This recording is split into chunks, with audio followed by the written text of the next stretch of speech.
Bien, ¿me acompañas a orar para iniciar nuestro estudio? Salud. Señor, gracias por tu palabra una vez más, Señor. Queremos pedirte que a través de este estudio podamos ver una vez más tu presencia entre nosotros y podamos conocerte también, Señor. Podamos responder ante quién eres, Dios, y ante la gloria y el poder y la majestad que tú tienes, Padre. En el nombre de Jesús, amén. Bueno, en este capítulo vamos a ver ya la siguiente parte del libro de Apocalipsis y para eso quiero recordarte nuestro bostezo que tenemos, ¿verdad? En Apocalipsis capítulo número... El bosquejo. Capítulo número 1, verso número 19, qué bueno que lo apuntaron por ahí, ¿verdad? Dice Juan, aquí está el bosquejo general del libro, dice, escribe las cosas que has visto y las que son y las que han de ser después de estas.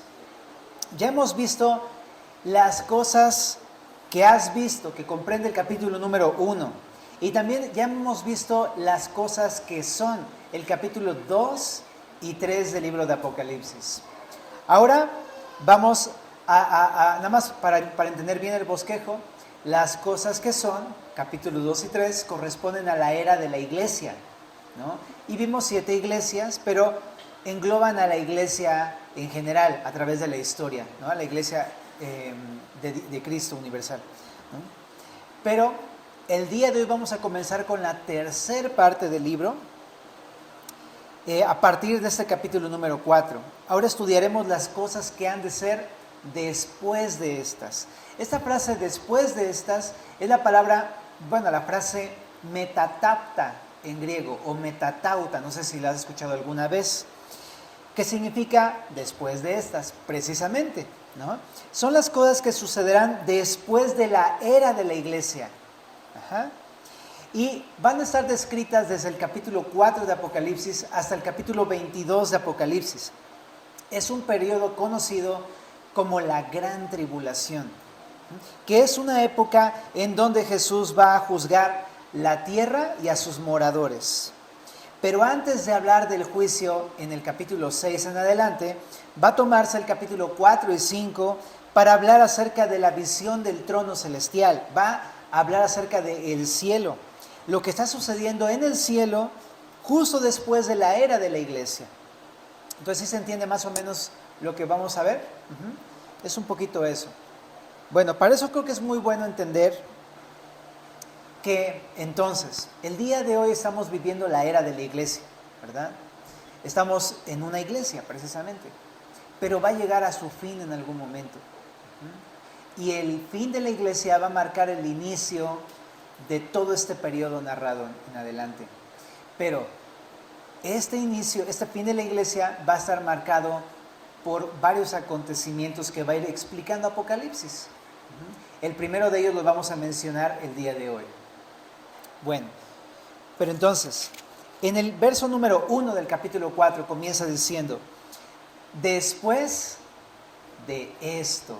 Es la misma palabra que aparece en el capítulo 1, verso 19, metatafta o metatauta. Es la frase después de estas o después de esto. Entonces vuelve a incluir aquí el autor, que es Juan, esta frase, después de estas cosas, miré y he aquí una puerta abierta en el cielo. Y la primera voz que oí como de trompeta hablando conmigo dijo, sube acá y yo te mostraré las cosas que sucederán. ¿Qué dice ahí? Después de esas, la frase metatapta también, después de esto, ¿verdad?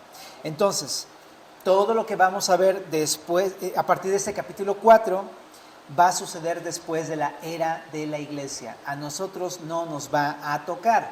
Y es importante recalcarlo porque hay muchas personas o algunas posturas que sugieren que ya estamos viviendo los sucesos del Apocalipsis. ¿Has escuchado alguna vez eso?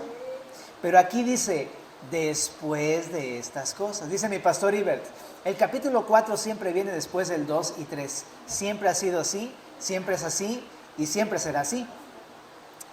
Y aquí entendemos en el estudio de Apocalipsis que estas cosas van a suceder después de estas cosas. No nos va a tocar como iglesia, como hijos de Dios, participar de este suceso. Bueno, ahora, Dice aquí, después de esto, miré. ¿Quién está hablando? Está hablando Juan, ya no está hablando Jesús, ya no son palabras en rojito ahí en tu Biblia, sino que es Juan. Dice, miré y he aquí una puerta abierta en el cielo. Okay. Entonces, aquí aparece una puerta abierta en el cielo. Es distinta de la puerta que vimos en Apocalipsis 3, verso número 8, donde más bien hablaba de una oportunidad para predicar, ¿te acuerdas? Que le está diciendo a esta iglesia, yo te voy a dar una puerta, pero hablaba para servir, para predicar el evangelio. Pero también es distinto al capítulo 3, verso 20, donde habla también de una puerta. Pero aquí decía Jesús, yo estoy a la puerta y llamo. Entonces aquí la puerta más bien habla del corazón del creyente que ha dejado afuera a Cristo de su vida y que Jesús está otra vez tocando a su puerta. Pero en esta ocasión es otra puerta distinta. Es una puerta ¿en dónde? En el cielo, dice ahí el texto. Es una puerta en el cielo. Entonces, ¿qué es esta puerta? Bueno, lo que se puede entender a la luz de todo lo que hemos visto en Éxodo, ¿no? Parece ser que es la puerta del templo celestial. El templo terrenal, comenzando con el tabernáculo y también el templo de Salomón, eran solamente una prefigura de la habitación donde Dios mora. Y entonces cuando se ve esta puerta abierta, está apuntando hacia esa habitación, lo que conocemos como el cielo, como el paraíso, el lugar donde Dios mora. Entonces parece ser que es la puerta de la habitación celestial, donde Dios habita. Pero me encanta porque está abierta para que todo aquel que quiera entrar pueda entrar.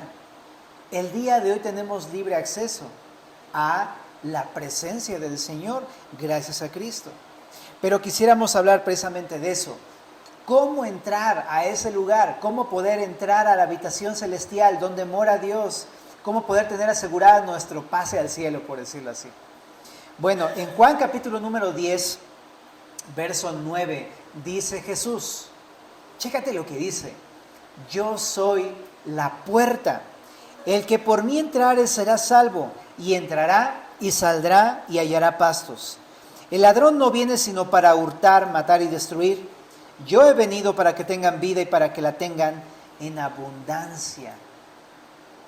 Lo que está diciendo esta porción, Jesús está explicando que hay una manera de poder entrar a este lugar, de poder un día tener la garantía de estar en el cielo con Dios. Y es a través de Jesucristo. Dice Jesús, yo soy la puerta. La forma de ir a este lugar no es, haz una serie de cosas, ¿no? Haz una serie de ritos. Tienes que hacer fórmula A, fórmula B, entonces igual a cielo. No, sino aquí dice, más bien es a través de una persona. No es a través de nuestras buenas obras, es a través de una persona, Jesús. Yo soy la puerta. Pero esa es una analogía, ¿estás de acuerdo? ¿Qué significa esto? ¿No? Entonces, ¿cómo entrar a la puerta? ¿Cómo entrar a través de Jesús al cielo? Pues también hay varias porciones que hablan de esto, pero Romanos capítulo 5, verso 1 al 2 dice así. Romanos 5, verso 1 al 2. Dice, justificados, pues, ¿por qué? Por la fe tenemos paz para con Dios por medio de nuestro Señor Jesucristo, por quien también tenemos entrada por la fe a esta gracia en la cual estamos firmes y nos gloriamos de la esperanza de la gloria de Dios. Lo que dice esta porción es algo increíble, que nosotros podemos entrar al cielo a través de Jesucristo. ¿Cómo? Por la fe. Es creyendo en Jesucristo. La palabra fe significa creer o poner tu confianza en Jesucristo. Es la palabra fe. Que significa no solamente saber que existe, sino ahora sí que arrojarme a la verdad, a la realidad de quién es Él, de lo que hizo por mí en la cruz. Eso es tener fe. Entonces, el día de hoy, pues la puerta está abierta. Y sabes, si tú no estás seguro el día de hoy de estar en ese lugar después de la muerte, estas palabras son para ti. Lo que Jesús te invita es a creer en Él y lo que hizo Él. Y entonces podrás un día tener la garantía de estar en ese lugar. Y te decía que son dos cosas las que creemos, ¿no? Jesús, ¿quién es Jesús? Jesús es el Señor. hecho carne. Él siendo Dios se hizo como uno de nosotros con un propósito, para morir por nuestros pecados. Eso es lo que dice la palabra. Sí, eso implica que entonces nosotros somos pecadores y que hemos hecho lo malo delante de los ojos de Dios. A lo mejor uno podría pensar, pues yo malo no soy, porque pensamos eso porque luego nos comparamos con personas que a lo mejor han hecho cosas mucho peores que nosotros. Pero a la luz de quién es Dios y de lo que dice su palabra, nadie es bueno. Todos somos pecadores porque todos hemos fallado a lo que Dios nos ha dicho. A la luz de esa realidad, entonces necesitamos a alguien que pague nuestro pecado, que nos perdone, que nos limpie. Y ese es Jesús. Vino para pagar nuestro lugar en la cruz del Calvario, ¿no? Nuestra muerte por nuestros pecados. Y Jesús murió por nuestros pecados, pero resucitó al tercer día para que entonces todo aquel que cree en Él pueda, juntamente con Jesús, ser resucitado y entrar a la habitación celestial con el Señor. Entonces mi invitación es la siguiente, ¿no? Si el día de hoy no estás seguro de a dónde vas cuando mueres, entrégale tu vida a Cristo. Deposita tu fe en que Jesús, Él pagó tus pecados y resucitó, está vivo y te promete la vida eterna si crees en Él. Esa es mi invitación para ti en este día. Bueno, así que dice, yo soy la puerta. Bueno, y regresando a nuestro texto, ¿no?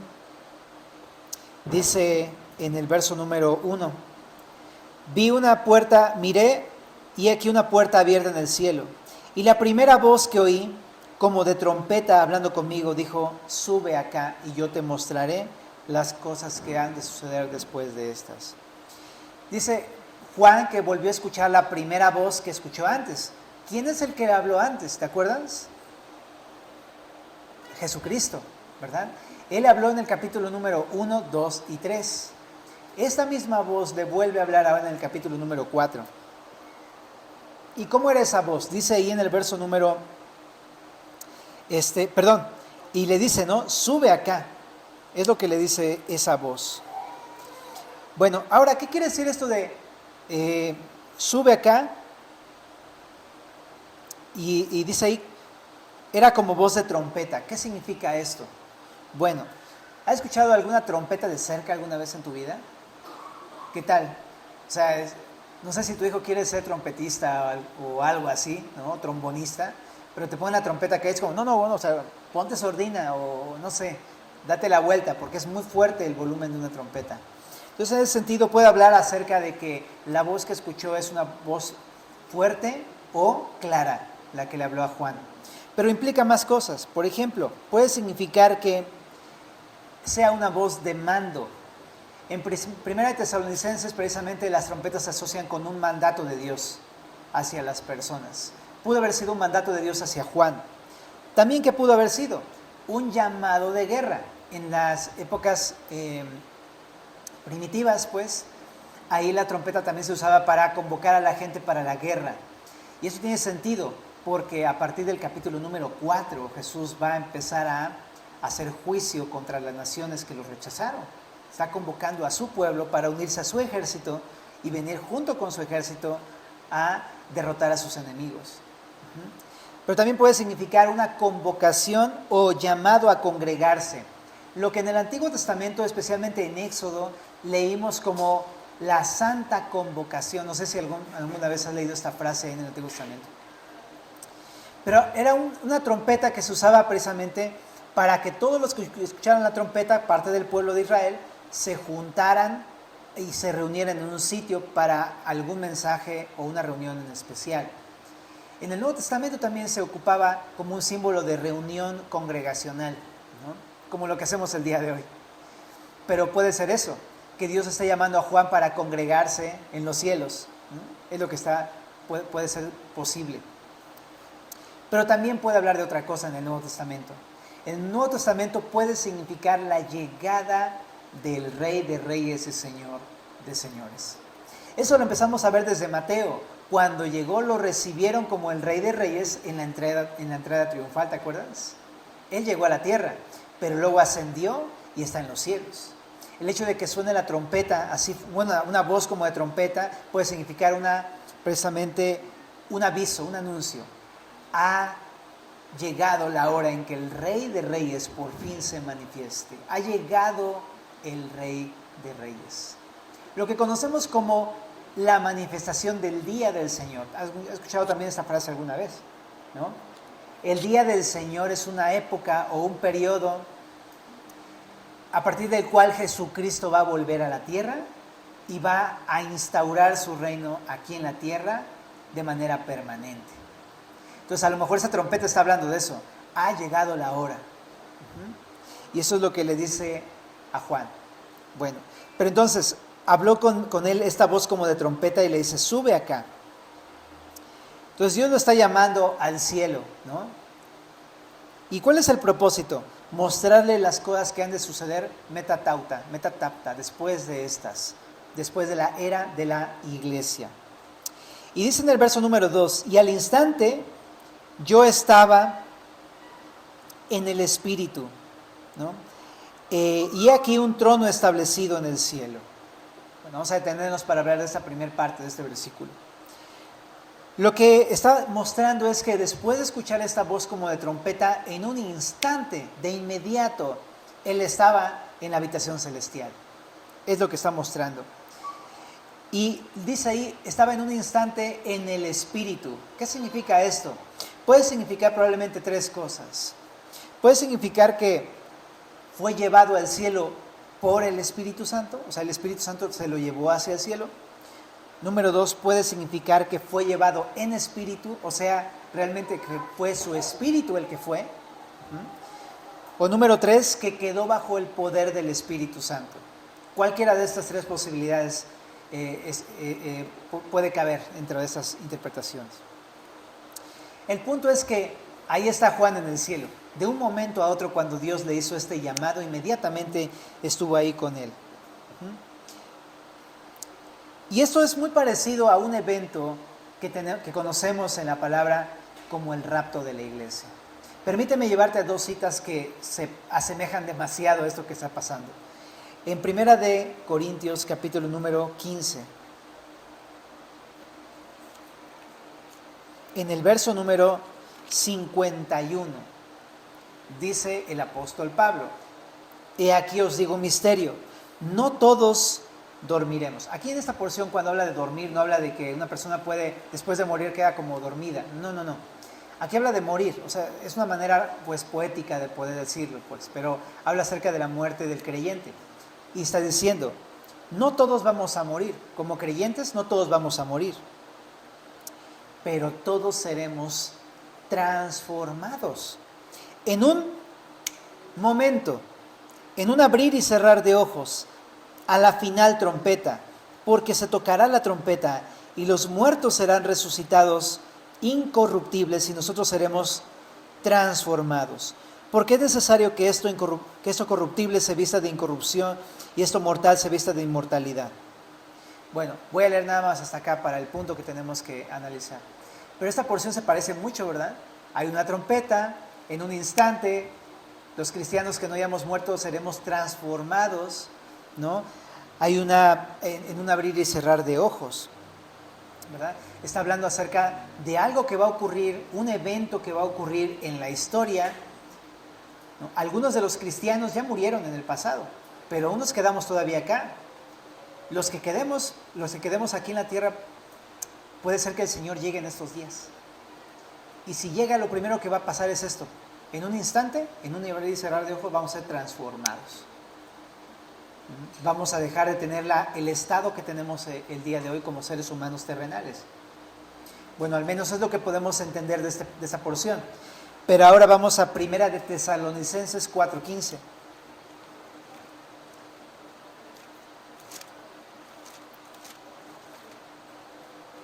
Dice así. Bueno, de hecho creo que voy a leerlo desde el 13. Tampoco queremos, hermanos, que ignoréis acerca de los que duermen, es lo mismo, ¿verdad? Acerca de los cristianos que ya han fallecido. Para que no os entristezcáis como los otros que no tienen esperanza. Porque si creemos que Jesús murió y resucitó, así también traerá Dios con Jesús a los que durmieron con él. Lo que está hablando es que está asegurando que va a haber una resurrección, que los cristianos que han muerto en las épocas pasadas no van a quedarse en la tumba, serán resucitados. Es lo que está explicando Pablo en esa porción. En el verso 15 continúa, dice: por lo cual os decimos esto en el palabra del Señor, que nosotros que vivimos, que habremos quedado hasta la venida del Señor, no precederemos a los que durmieron. Está muy interesante porque aquí establece que el Señor va a venir en algún momento de la historia, va a regresar, pero cuando regrese no todos los cristianos van a haber muerto, van a haber algunos que estemos a lo mejor todavía por acá. Y lo que está mencionando es, así, en ese momento va a ser la venida del Señor. Pero dice, pero no por eso, por el hecho de que Jesús llegue cuando algunos todavía estén acá, no significa que los que han muerto no vayan a estar tampoco con el Señor. Pero chécate el verso 16. Porque el Señor mismo con voz de mando, con voz de arcángel y con trompeta de Dios, descenderá del cielo, y los muertos en Cristo resucitarán primero. Luego, nosotros, los que vivimos, los que hayamos quedado, seremos, ¿repites conmigo esa palabra? Arrebatados juntamente con ellos en las nubes para recibir al Señor en el aire, y así estaremos siempre con el Señor. Entonces lo que está diciendo es que el Señor Jesús va a regresar. Algunos van a estar muertos, pero cuando regrese, Jesús va a resucitar a los muertos. Es lo que dice. Pero también dice, pero después, los que estemos vivos todavía, que hayamos quedado, dice acá que el Señor va a darnos un mandato, va a hablar con voz de mando. Dice aquí, con voz de arcángel, con trompeta de Dios, que habla acerca de un mandato, ¿no? Va a llamar a su iglesia. ¿Cómo? No lo sé exactamente. Algunas suposiciones podría ser que nos diga igual que como a Juan, sube acá. Podría ser el caso. Pero dice que es Dios el que lo va a hacer. Él nos va a hablar, ¿verdad? Y es una trompeta de Dios, es un anuncio de Dios. Y dice que Dios descenderá del cielo, está hablando de Jesús, ¿no? Y los muertos en Cristo resucitarán primero, pero luego nosotros los que vivimos, los que hayamos quedado, seremos arrebatados juntamente con ellos en las nubes. Entonces tampoco es que se nos vayan a adelantar nuestros muertos que han creído en Cristo, sino que los vamos a alcanzar. ¿Cómo? Dice que Dios nos va a llamar a los que hayamos quedado y nos va a arrebatar. Esto está un poco como muy interesante, pero es un poco difícil de interpretar. La palabra arrebatar es la palabra harpazo, pero también es la palabra que se traduce en latín como raptus. Por eso se traduce como rapto, en la versión en latina. Pero es la palabra harpazo en griego, que significa tomar con fuerza, arrebatar algo con fuerza. Así como cuando alguien igual quisiera agarrar algo que no es tuyo y tú dices, véngase para acá, no, este es mío, ¿no? Algo así, ¿no? Y Jesús hace eso. En un momento, cuando Él regrese, va a resucitar a los muertos, pero va a tomarnos a nosotros y va a decir, vámonos, o sea, ven para acá, sube para acá, y nos va a llevar junto con Él. De aquí precisamente, de Corintios 15 y de Apocalipsis 4, surge esta posible doctrina del rapto de la iglesia. Y nos va a llevar a su presencia. Dice que nos vamos a encontrar con el Señor en las nubes, juntamente con los que han sido resucitados de los muertos. Y vamos a estar con el Señor, dice ahí, siempre, para siempre con el Señor. Va a ser nuestro último momento en el que vamos a estar con Cristo en aquel momento. Bueno, ahora, esto que te quiero decir enseguida, quiero que lo tomes en cuenta, ¿no? Esta doctrina del rapto no es una doctrina esencial dentro de la iglesia. No es necesario creer en ella para ser salvo, ¿ok? Es simplemente una doctrina que aparece acá, que es una interpretación muy probable del texto, ¿verdad? Nosotros estamos a favor, yo estoy a favor de esa interpretación, pero no tienes que creer en ella para ser salvo. Lo único que tienes que hacer para ser salvo es creer en Jesús, ¿verdad? Es lo único que tienes que hacer. Hay cristianos que no creen en esto y, gloria a Dios, está bien, ¿no? O sea, dice mi pastor Iber, está en todo su derecho de estar equivocados. Pero no importa, eso no es lo que define nuestra salvación, sino nuestra fe en Cristo, ¿verdad? Ahora, pero es muy posible que ocurra esto. ¿Cómo? No sabemos. Exactamente, no da detalles. Pero sí, lo que enfatiza es que seremos llevados con el Señor. Ahora, es notable el momento en el que ocurre este suceso del rapto. Es notable. Este momento va a ocurrir justo después de Apocalipsis 2 y 3. Después de la era de la iglesia. Por eso no creemos, ¿no?, que vaya a haber iglesia en la gran tribulación, porque seremos llevados justamente en este momento del rapto. Y este momento en el que ocurre este suceso es el comienzo de la narración del capítulo 4 y 5 de Apocalipsis, que hablan acerca del relato en el cielo, lo que está pasando en el cielo. Y no te quiero adelantar, pero en el capítulo número 5 vamos a ver quién está en el cielo junto con el Señor. La iglesia. Pero no te lo voy a detallar más. Ok, pero también es justo antes del capítulo 6 al 22 de Apocalipsis, donde habla de todas estas series de juicios que va Dios a traer sobre el mundo y sus moradores. Yo no sé si tú estás sacado de onda de que será que ya vaya a pasar el Apocalipsis o ya está pasando el Apocalipsis. ¡Ey! Descansa en el Señor. Yo creo que no nos va a tocar, sinceramente, ¿no? Es nuestra postura al menos. Y más bien creemos que los que hemos depositado nuestra fe en Jesús seremos arrebatados en este momento, justo antes de todo el juicio de Cristo. Con este evento del rapto comienza todo el juicio de Dios. Nos lleva a su presencia y sobre la tierra, mientras estamos allá con el Señor, entonces en la tierra se desata la serie de juicios. Un versículo que te quiero dar para fortalecer tu fe. En el capítulo 5 de Primera de Tesalonicenses, justo adelante de donde habla de este arrebatamiento o rapto, en el capítulo 5, verso número 9 dice: porque no nos ha puesto Dios para ira, sino para alcanzar salvación por medio de nuestro Señor Jesucristo, quien murió por nosotros para que ya sea que velemos o que durmamos, vivamos juntamente con Él. Esta palabra ira, porque no nos ha puesto Dios para ira, ¿ya la viste? ¿Ira? No, pero esta palabra ira se puede interpretar de dos maneras. No nos ha puesto Dios para el juicio final, para el juicio de condenación, pero también se puede interpretar como no nos ha puesto Dios para pasar la gran tribulación, la ira sobre la tierra. Cualquiera de las dos puede ser viable, pero a la luz de lo que estamos leyendo podría ser que diga esto acerca del rapto. No, pues no, ahora sí que no murió Cristo para también dejarnos pasar por todo un juicio que va a traer sobre la tierra, ¿no? Sería bastante lógico que nos llevara a su presencia y nos salvara antes de todo el juicio, ¿verdad? Bueno, he aquí la postura semillosa, ¿verdad?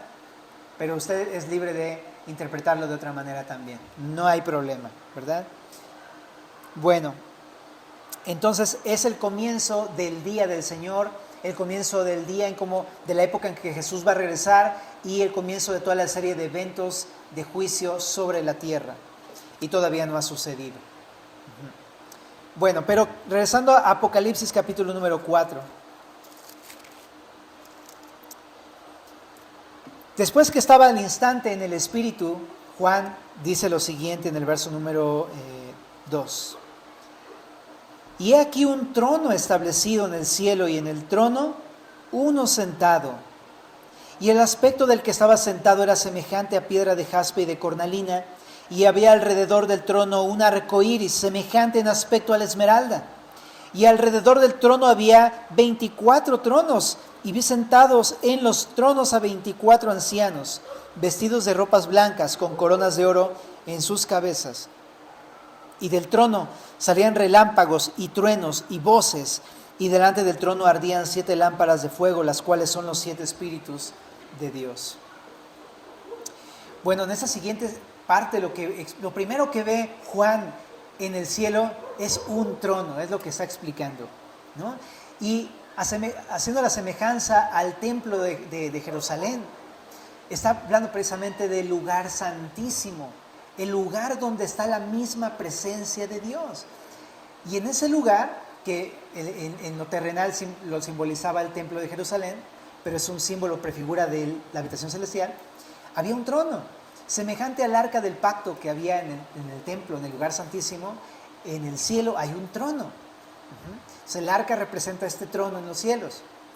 Pero en este trono, dice que había un trono y dice que había uno sentado en el trono. ¡Wow! Está increíble esto, porque el trono no estaba vacío, ¿no? Sino que había una persona sentada en este trono. Ajá. Y por Apocalipsis capítulo número 5, solamente quiero leer el verso 7, que dice: y vino y tomó el libro de la mano derecha del que estaba sentado en el trono.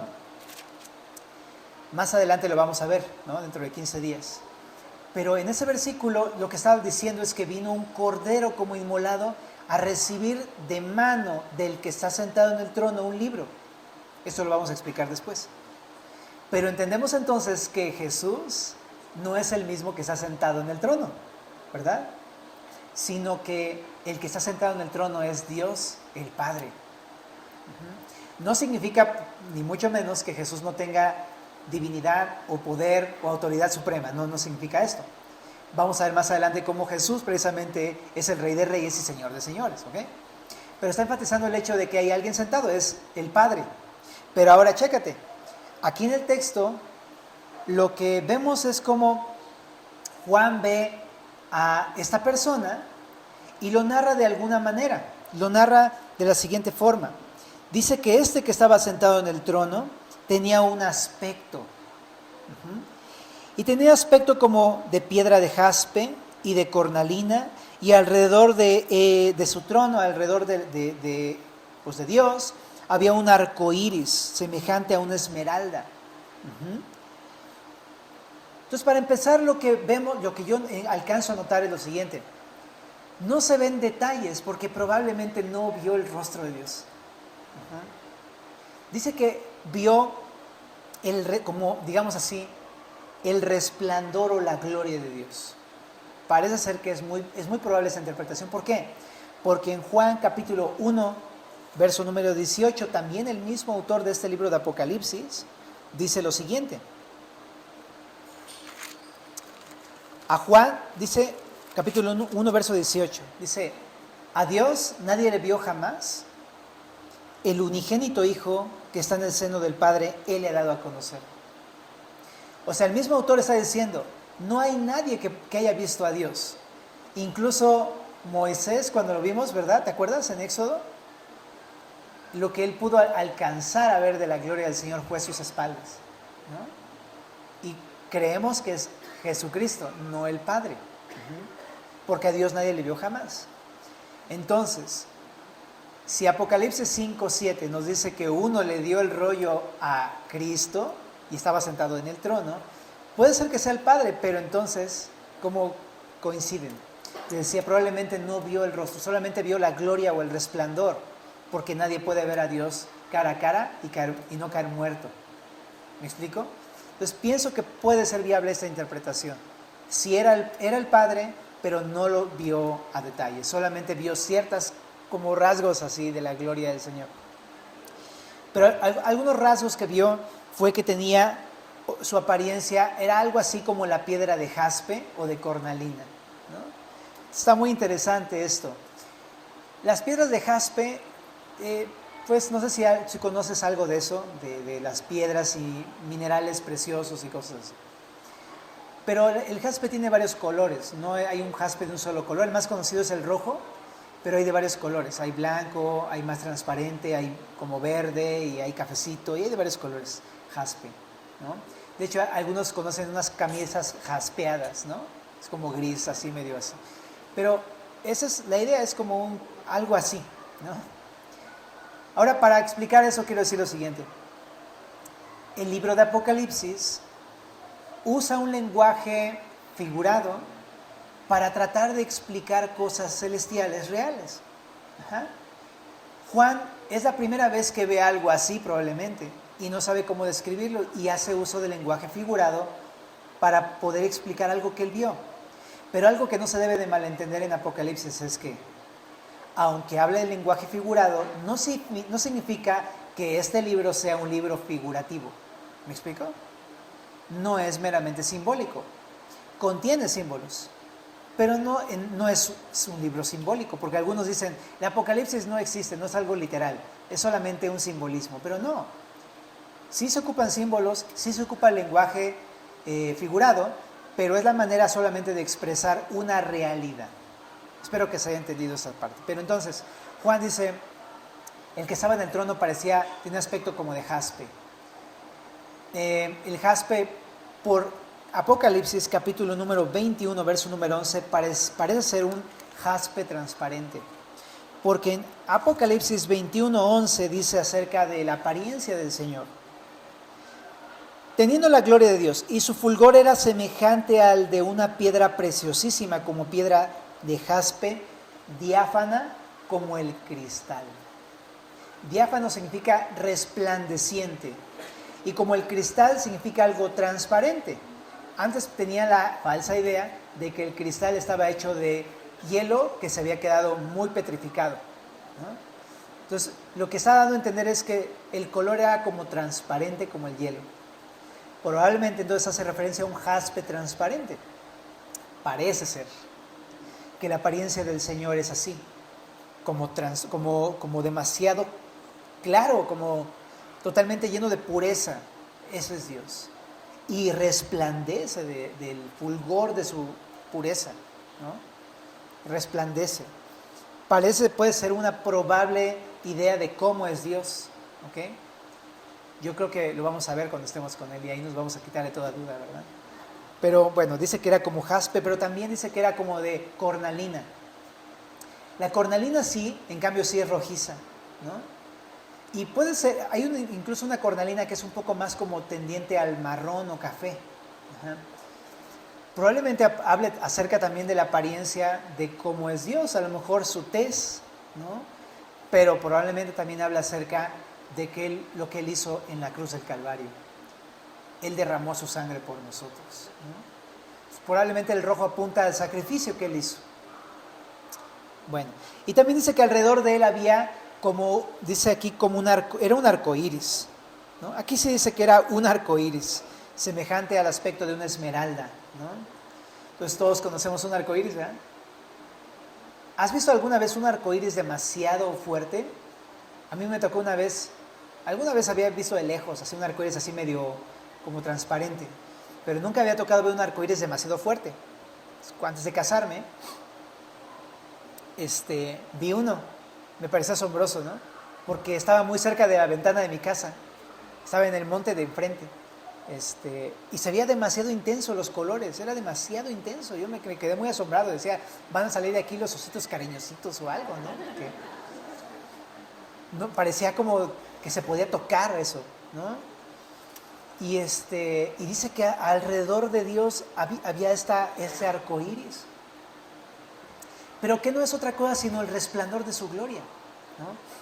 Si nos ponemos a tratar de hacer una explicación científica, tú sabes que cuando la luz pasa a través de un prisma, la luz se descompone y entonces pareciera que son distintos colores. El arco iris se forma así, ¿verdad? Bueno, un científico lo va a explicar mejor que yo, un físico, ¿no? Pero probablemente el resplandor de su gloria es el arco iris, porque Él es luz. Me acuerdo cuando Jesús decía, yo soy la luz del mundo. Dios es luz y no hay ningunas tinieblas en Él. Habla de su calidad de santidad, ¿no? Su carácter de santidad. Y lo que lo rodea es su resplandor. Me encanta, ¿verdad? Entonces puede hablar acerca de cómo es Dios, ¿verdad? Pero también, ¿sabes? El arco iris simboliza otra cosa.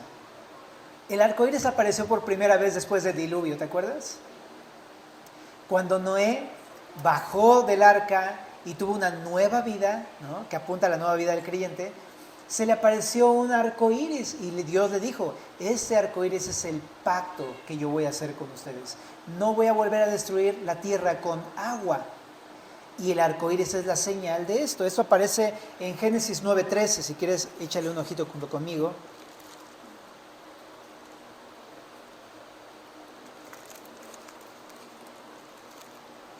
Dice, 9:13, ¿verdad? Mi arco he puesto en las nubes, el cual será por señal del pacto entre mí y la tierra. Y sucederá que cuando haga venir nubes sobre la tierra, se dejará ver entonces mi arco en las nubes, y me acordaré del pacto mío que hay entre mí y vosotros y todo ser viviente y de toda carne, y no habrá más diluvio de aguas para destruir toda carne. Estará el arco en las nubes, y lo veré, y me acordaré del pacto perpetuo entre Dios y todo ser viviente con toda carne que hay sobre la tierra. Y dijo Dios a Noé: esta es la señal del pacto que he establecido entre mí y toda carne que está sobre la tierra. Pues claramente habla de que Jesús no iba a volver a establecer Dios o el Señor no iba a establecer otro juicio con agua. Pero me encanta, porque esto puede sugerir dos cosas. El color jaspe y el color de cornalina pueden sugerir, por un lado, por lo rojo y por las características de esos materiales, pueden significar un juicio hacia la tierra. ¿Por qué? Porque habla de sangre. El rojo habla de sangre, de un sacrificio. Y todos los que no creyeron en Cristo, a partir del capítulo número 6, van a empezar a ser juzgados.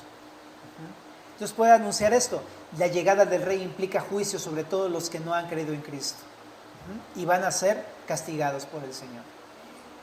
Puede significar eso, pero para el creyente puede significar algo mucho mejor.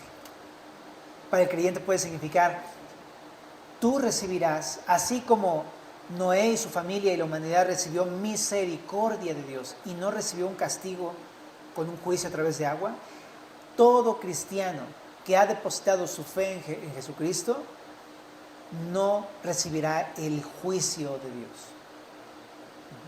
Puede significar eso para nosotros. Y es una alegría, ¿no? Es un descanso y es un gozo saber esto. Mientras Él va a hacer un juicio en la tierra, nosotros recibiremos misericordia. La palabra misericordia significa no darte el castigo que te mereces.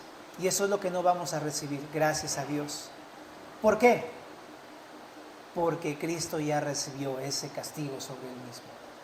Jesús recibió ese juicio de Dios en nuestro lugar para que nosotros no pasemos por ese juicio. Precisamente por eso, porque Él ya lo pagó. Entonces podemos tener la certeza: si eres cristiano y has creído en Cristo, tu juicio ya pasó. No hay condenación para los que están en Cristo Jesús, ¿verdad?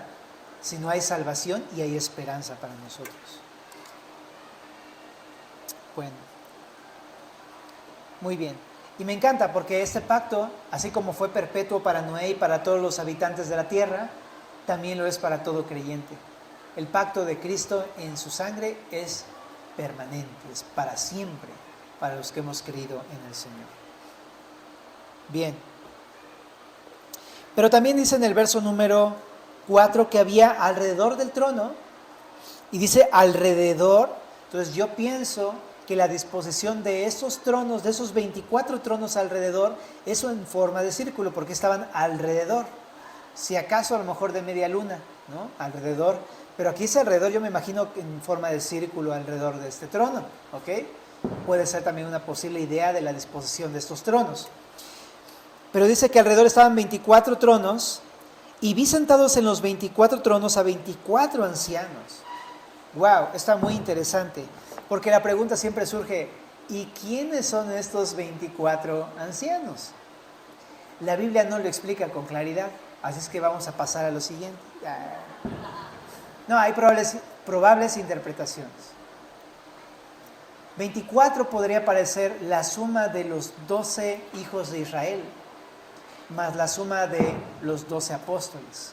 Sería congruente porque no hay un número en la Biblia que coincida como estos, ¿no? Entonces probablemente se refiere a esto, que ya no son dos pueblos como lo éramos antes, judíos y gentiles. Ahora solamente es un pueblo de Dios en la habitación celestial. Y están juntos ahí con Cristo los 24. Tanto los 12 representantes de las tribus de Israel, es decir, los representantes del pueblo judío, que es el pueblo elegido de Dios, como también los 12 representantes del pueblo cristiano. Juntos, ya no como separados, sino como un solo pueblo, la iglesia de Cristo. Todos alrededor del Señor, porque Dios va a guardar su pacto tanto con ellos como con nosotros, tanto con judíos como los gentiles que hemos creído en Jesucristo. Pero estos 24 parece ser que solamente son representantes de todos los demás que van a estar ahí, porque seguramente va a estar ahí todo. Pero ellos son los que están como representantes de este pueblo de Dios. Es una probable interpretación, ¿verdad? Ahora, dice que visten ropas de color blanco. Y esto habla acerca de vimos en Apocalipsis 3, 4 y 18, capítulo 3, verso 4 y 18, que las vestiduras blancas pudieran significar victoria, santidad o justicia, cualquiera de estas tres cosas. De lo que habla es lo siguiente: hey, alrededor de Dios está la iglesia triunfante del Señor. Están los 24 ancianos ahí alrededor, en victoria, pero también están en santidad. Han sido limpiados para estar enfrente de la presencia del Señor y llenos del carácter justo de nuestro Señor Jesucristo. Totalmente forjados a la imagen de nuestro Señor. Me encanta eso, ¿verdad? También puede hablar acerca de que son los creyentes que han sido justificados, ¿no? Han sido vestidos simbólicamente de ropas blancas, han sido justificados, santificados, o sea, limpiados, purificados y glorificados en la presencia del Señor. Cualquiera de esas posibles interpretaciones es válida. Y dice que ellos tienen coronas de oro. ¿Notas eso en el texto? Entonces, habíamos visto en Apocalipsis 2 y 3 que tenían estéfanos, coronas de guirnaldas o de flores, ¿te acuerdas? Pero aquí dice que tenían coronas de oro, como las de un rey. Me encanta, porque lo que está sugiriendo entonces es que no está hablando de un premio. Aquí esta corona de oro más bien habla del carácter que van a poseer todos los que estén en la presencia de Dios en aquel momento. Este carácter es un carácter semejante al de Cristo. Vamos a reinar junto con Cristo. En Apocalipsis 3:11 lo leímos. Dice: retén lo que tienes para que ninguno tome tu corona. Pero probablemente a eso se refiere, a la corona de oro, que habla de reinar juntamente con Cristo. También lo habla en Apocalipsis 2:27. Dice: al que venciere y guardare mis obras hasta el fin, yo le daré autoridad sobre las naciones y las regirá con vara de hierro y serán quebradas como vaso de alfarero, como yo también le he recibido de mi Padre. Habla de reinar juntamente con Cristo. También en Apocalipsis 3:21 dice: al que venciere le daré que se siente conmigo en mi trono, así como yo he vencido y me he sentado con mi Padre en su trono. Entonces, probablemente hable de eso, de que vamos a reinar juntamente con el Señor. Qué maravilloso. Y es totalmente de acuerdo con la Escritura, porque en Apocalipsis 1:6 dice: y nos hizo reyes y sacerdotes para Dios su Padre, a Él sea gloria e imperio por los siglos de los siglos. Amén. Toda la iglesia será hecho reyes y sacerdotes para la gloria del Señor, ¿no? Entonces tiene todo que ver. Probablemente seremos eso, compartiremos el reinado del Señor, ¿verdad? Participaremos, más bien dicho, del reinado del Señor. Bueno, y dice que alrededor de la presencia del Señor había, ahí en el verso número 5, relámpagos, truenos y voces. Eso es un símbolo de majestad y del poder del Señor. Esto aparece varias veces en Apocalipsis, varias veces, ¿verdad? Pero habla acerca de eso, de que habla del poder y de la gloria del Señor Jesucristo. Nos evoca a Éxodo capítulo número 19, en el verso 16, cuando justo antes de dar los 10 mandamientos, Dios apareció en el monte Sinaí, encima del monte, y humeaba y retumbaba y temblaba, y se veían los rayos, y todo temblaba alrededor. Había rayos y también había truenos. ¿Te acuerdas de eso? Entonces habla de la presencia del Señor, ¿no? Y de cómo es la gloria del Señor. Es temible, es poderoso, es fuerte. Eso también lo habla Éxodo 34:6. Pero te voy a leer el Salmo 145, verso 1, solamente para reforzar esa parte. Salmo 145 dice lo siguiente: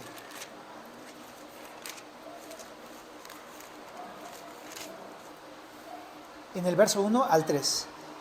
Te exaltaré, mi Dios, mi Rey, y bendeciré tu nombre eternamente y para siempre. Cada día te bendeciré. Y alabaré tu nombre eternamente y para siempre. Grande es Jehová y digno de suprema alabanza, y su grandeza es inescrutable. No vamos a leer demasiados textos, ¿verdad? Pues no nos pasamos mucho tiempo, pero sí te puedo decir que así es Dios, grande y temible, grande en poder, ¿verdad? Y dice que había voces también ahí. Esas voces probablemente son las voces de los seres angelicales que están alrededor del trono celestial, y eso lo vamos a ver la próxima semana en el verso 7 al 11. Y también había, dice ahí, 7 lámparas, que es similar al candelabro que había en el templo de Jerusalén, ¿te acuerdas? Y dice ahí que las 7 lámparas, ¿qué son? Los 7 espíritus de Dios. Ahora, esto, recuerda, usa lenguaje figurado para explicar una realidad, ¿verdad?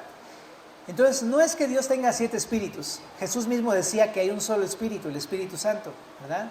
Y también en el Antiguo Testamento habla de un solo espíritu, el Espíritu Santo, el Espíritu de Dios. Por lo tanto, más bien habla de un solo espíritu, no de 7. Pero el número 7 representa plenitud o totalidad. Entonces, lo que probablemente está diciendo es, y ahí junto con el Señor habita la plenitud del Espíritu Santo. Es lo que está probablemente hablando.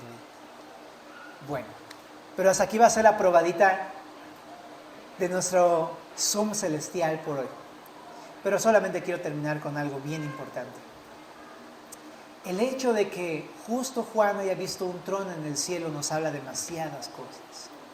Pero quiero enfocarme en una sola, solamente. ¿Sabes? El día de hoy hay uno sentado en el trono. El trono no está vacío. En el mundo del día de hoy, la gente que no cree en Cristo, ¿no? El ateísmo, los agnósticos, etc., cuestionan la idea de que haya un Dios en el trono, que alguien que esté reinando como soberano sobre todas las cosas. ¿Por qué? Porque si hay un Dios, hay a quien rendirle cuentas. Y no es fácil aceptar la realidad de que tenemos que rendirle cuentas a alguien. ¿Y por qué es que no queremos rendirle cuentas a nadie?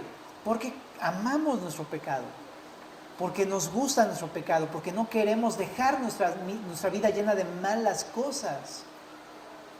Pero la Biblia, aunque alguien lo crea o no, hay un trono y hay alguien sentado en el trono, y ese es el Señor. Ahora quiero decir esto, ¿no? También, generalmente, cuando uno piensa que hay un trono, dice, ya me vi. Yo puedo estar en ese trono. Pero aquí en Apocalipsis no dice que los creyentes están en el trono. Aquí dice que es Dios el que está en el trono. ¿Y qué es lo que te quiero decir con esto? ¿Sabes? Mi pregunta es la siguiente.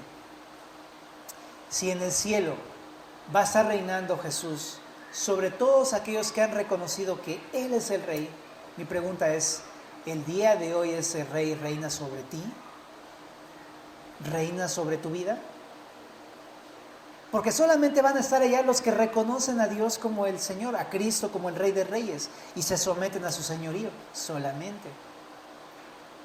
La pregunta entonces que me tengo que hacer, entonces ¿yo estoy dejando que Él reine? ¿O estoy yo usurpando su trono y yo quiero ser el Rey de mi vida y tomar mis decisiones y hacer lo que me venga la gana? Lo que yo quiera hacer. No me importa a quién rendirle cuentas, porque yo soy el Rey y todo se trata de mí. Eso, ¿no? ¿Quién es el Rey de tu vida? ¿Estás tú siendo el Rey de tu vida? Incluso como cristianos podemos llegar a desviarnos en esto. Habiendo comenzado a creer en el Señor, podemos en algún momento desviarnos y empezar a nosotros ponernos como los soberanos de nuestra propia vida, ¿no? Como aquellos a quienes se les tiene que rendir cuentas, ¿verdad? Pero no es así. Como que todo gira en torno a ti. Y no es así. Hay uno sentado en el trono y ese es Dios. Y nadie puede estar en este lugar. Nadie puede atreverse a usurpar el lugar del Señor. Pero también como no cristianos, a lo mejor tú estás visitándonos y dices, bueno, ¿qué tiene que ver conmigo?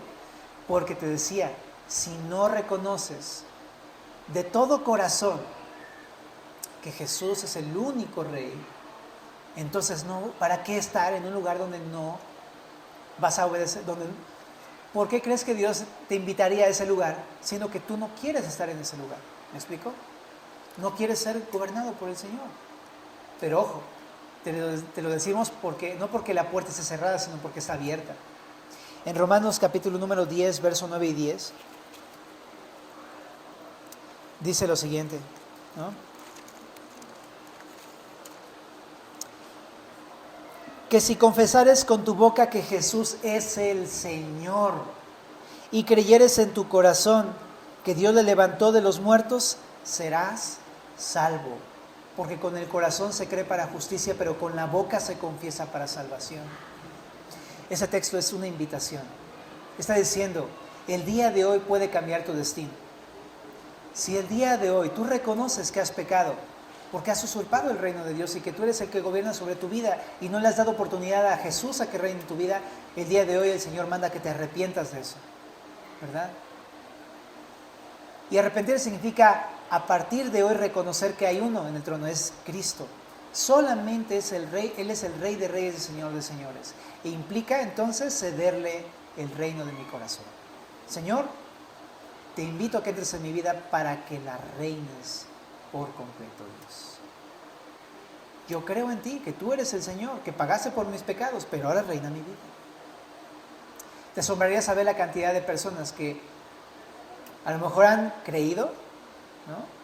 Pero no han cedido el trono de su corazón al Señor Jesucristo.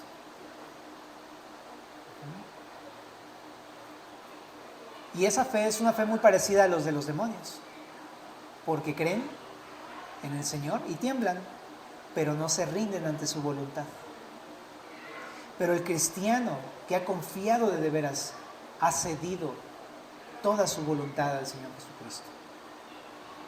¿Te parece si terminamos con una oración? Señor Jesucristo, gracias por este pasaje tan hermoso, Señor, que nos hablas en tu palabra.